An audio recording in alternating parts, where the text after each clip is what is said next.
Hi,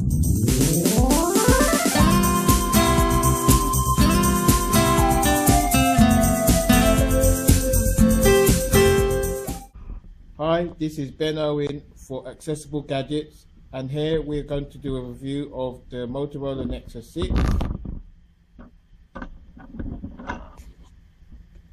Okay, as you can see, the Motorola Nexus 6 is Google's first phablet that was built by Motorola and was released last year in September 2014. And this review is going to be from an accessibility point of view. So I'm going to unlock the phone now. We go to the accessible through the options, and then we go to accessibility. Go to accessibility, and as you can see, we have a range of options. Talkback, which is the voiceover, similar to iOS. This is voiceover. Switch access, and then we've got captions on and off.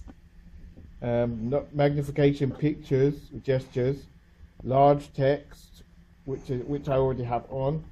High contrast, which is basically experimental. Power button would end phone calls. Auto rotate screen, which is on. Speak passwords.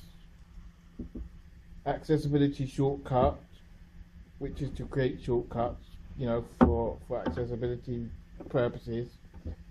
Talk and hold delay, short, and then color inversion, which is basically makes everything all dark and the text and font lighter and white, so it's easier to see.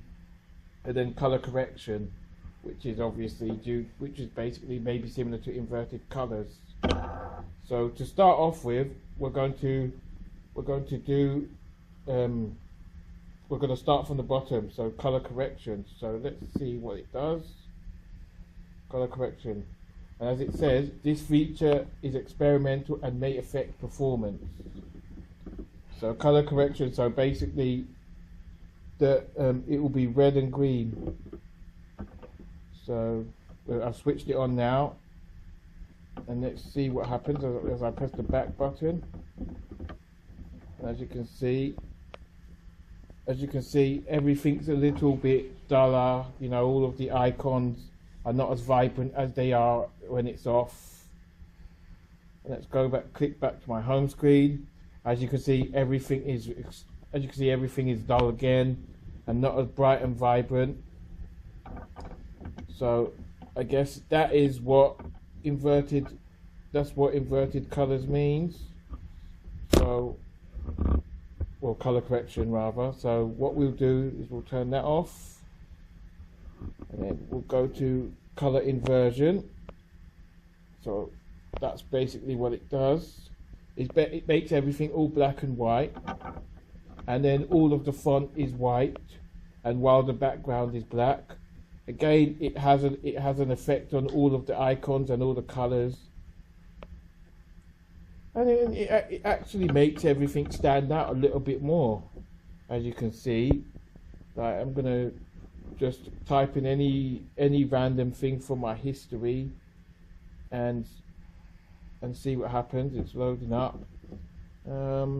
It's a tad slow because of where I am in. Okay, let's type in Tech Radar. As you can see, everything again is black and white, and all of the images in particular are white, and then the backgrounds within the images are grey. And as you can see, and also along the headings, the font is all white and on a grey background. And obviously because it hasn't fully loaded, obviously the adverts will have appeared there. And obviously Apple's one for again, the Apple iPhone heading here is in the image is white, and while the the icons and that are a little bit more vibrant in the colors. And then obviously I think that's meant to be a silver iPhone, but it appears to be a sort of grey, a little bit more grey due to the color inversion. but obviously all the other writings, obviously black background, white font. So that's color inversion. So what we'll do is we'll go back into the accessibility options. To be honest, the accessibility option on iOS is a lot easier to find. So I'm going to turn off color inversion, which I've turned it off. And this is basically to how long you press, for touchscreen input. So that's not really yet of any use. I mean, let's see what happens. I'll put it onto medium. Okay, nothing there. I don't know what. I'll go back to it again. Accessibility, turn that off. Okay, we'll move on to the next one. The next one after that is speak passwords, auto rotate, which basically rotates the screen. If you're watching a video, and then you turn it on its side, it will go into portrait mode and it will automatically rotate. High contrast text, and again it's another experimental option. And then obviously holding the power button will basically end the call. It's self-explanatory really. So let's turn on the high contrast text, and again, as it says, is experimental. So basically it could affect performance. So let's try high contrast text, and again I'm going to use Chrome again, and then just load up something from my load something else. Okay, wait for it to load. To be honest, it's a bit slow, but I think it's more due to my network, or I can't say whether it's due to my network or due to my phone. But anyway, I'm just going to load something again from Tech Radar, as this seems to be the most reliable. Oh, that's better. It loaded. Okay. And this is high contrast text. To be honest, I can't tell any difference. I really can't. So I don't know. So that one, again, it's all experimental, and to be honest, some of the accessibility options are noticeable, and obviously large text, which I have on anyway, even though I didn't really need it. And obviously the large text basically it only applies to the system UI. Basically, if you're if you're browsing using Google Chrome, you have to keep zooming in, and the text doesn't extend to websites. Okay, talkback, the dreaded talkback. This option was horrible for my Moto G when I accidentally set it off by accident. So I'll switch it on. This is what it says.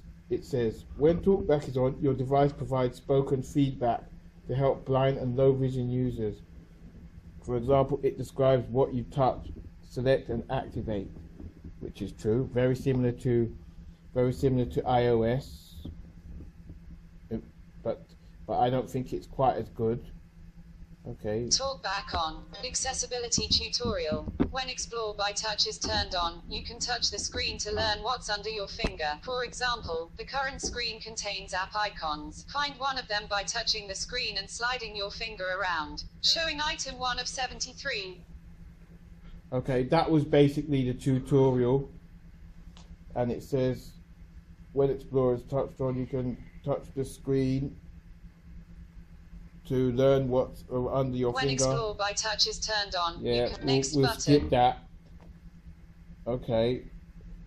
Okay, it says when touch is enabled, you can touch the screen and learn what's on your finger. For example, the current screen contains app icons. Find when Explore by Touch is turned Chrome. Okay. Good. Keep sliding your finger around the screen until you find at least one more icon. Chrome. Calculator. You can also explore by swiping your finger left and right anywhere on the screen. Try quickly next button. That's what we do. That's basically it's just basically saying the same thing. So we'll exit the tutorial. Exit button. Exit button. And then we have to double tap. Talk back. Okay, let's come out of it. Navigate up button. And I have to double tap again. Accessibility. Home button. And we have to double tap again. Home button. Home screen And I 1 have of to go 2. back. Okay, it doesn't seem quite as bad as I remember, but Home tech radar 3. Double folder social folder create. Okay, so Message, basically, home, as you can see, I'm folder, dragging my folder, button www, along folder, the icon, folder, tech and each radar, time, folder, play. and each time I drag my finger to a particular icon, it literally says, it speaks out the feedback of the name of the app or icon that my finger is on. So if I drag it to the Play Store, it will say Play Store. Play Store. And if I drag it to the Swift key icon, it will say Swift key. Swift key keyboard. So that's what it basically does. And obviously I have to do 2-finger swipe. Home screen 1 like of 2. That. Home screen 2 of 2. Netflix. Well, it actually isn't. It actually doesn't seem all that bad. Colonel's Club. Home screen 1 of 2. Play Store. It actually isn't that bad. Play Store. But it really does lag though. It really does. It really. Play Store. Apps button. Showing items 1 to 7 of 11. This is just uploading the Play Store, and as you can see, performance has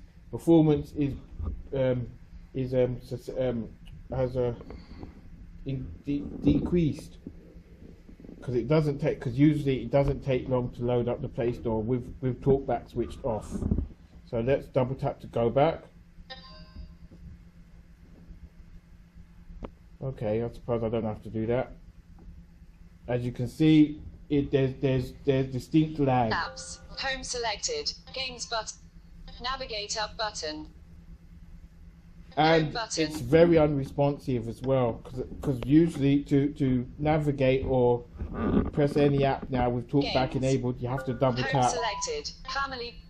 Back button. So again, I'm pressing back, and nothing seems to be happening. Overview. Okay, I have to take Back that off. button. Double tapped. Family So dismissed. I have to do 2-finger Settings. swipes, whereas normally to close an app or exit an app, you just press with 1 finger, but it's 2 swipes. Settings dismissed. Accessibility tutorial. Okay, and then I'll cancel that as well. Accessibility tutorial dismissed. Home screen 1 of 2. Now afterwards, I'm going to turn that off. I'm going to turn off TalkBack now, if it will allow me. Oh, Apps. okay. Apps. Now I'll go to settings. Settings. Okay. Settings. Okay, and I have to double swipe.